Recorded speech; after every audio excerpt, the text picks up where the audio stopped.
உங்களை போலவே ஒருத்தர் ரொம்ப நியாயமானவர் இருந்திருக்காரு. சரி. அவர் பேரு முனியாண்டி. சரி. அவருக்கு பொண்டாட்டி ஒருத்தருக்காக பேரு முனியம்மா. ஓஹோ. இதுல என்ன பிரச்சனைங்கன்னா ஓட்டு வந்துருச்சு. இவர் ஓட்டு போட அந்த ஓட்டு போடுற ஆபீஸ்க்கு பூத்துக்கு போயிட்டாரு. ஓட்டு போடக்கூடிய அலுவலகத்துக்கு போயிட்டாரு. அங்க போய் ஓட்டவும் போட்டுட்டு பக்கத்துல இந்த லிஸ்ட பிரட்டி பார்த்து சொல்லுவா பாத்தீங்களா, ஆபீஸ் பேர் பட்டியலை பார்த்து ஓட்டு போட்டாங்களா இவங்க போட்டு போயிருக்காங்க கணக்குல பாத்தீங்களா. அவர்கிட்ட போய் இந்த முனியாண்டி கேட்டாரா, ஐயா என் பேரு முனியாண்டி, என் பொண்டாட்டி பேரு முனியம்மா, நான் இப்பதான் ஓட்டு போட்டேன், என் பொண்டாட்டி ஓட்டு போட்டு போயிட்டாளான்னு பார்த்து சொல்லுங்க.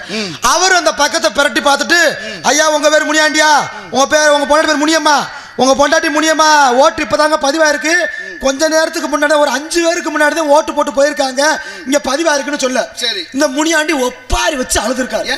ஐயோ போச்சே, ஓட்டு போட்டது குத்தமாடா, என்னடா ஏன் அப்படி அழுதுருக்காங்க. அப்பதான் சொன்னாரா, ஐயோ கொஞ்ச நேரத்துக்கு முன்னாடி வந்திருந்தா என் பொண்டாட்டியை நான் கண்ணார பார்த்திருப்பேனேன்னு சொல்ல அவர் சந்தேகமா கேட்டிருப்பாரு. இவருக்கு சந்தேகம், என்னது பொண்டாட்டியை கண்ணார பார்த்திருப்பையா, உன் பொண்டாட்டி உன் கூட தானே இருக்கு, எது உனக்கு அந்த மக்கள் சண்டையா பேசிக்கிற மாட்டேன்னு கேட்க.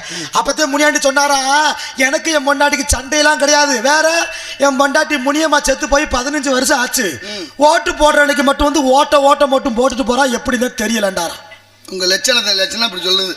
என்ன அர்த்தம்? நிலை இல்லையா, செத்தவன் பேரை வச்சு கள்ள ஓட்டு குத்திக்கிட்டே திரியிறியா.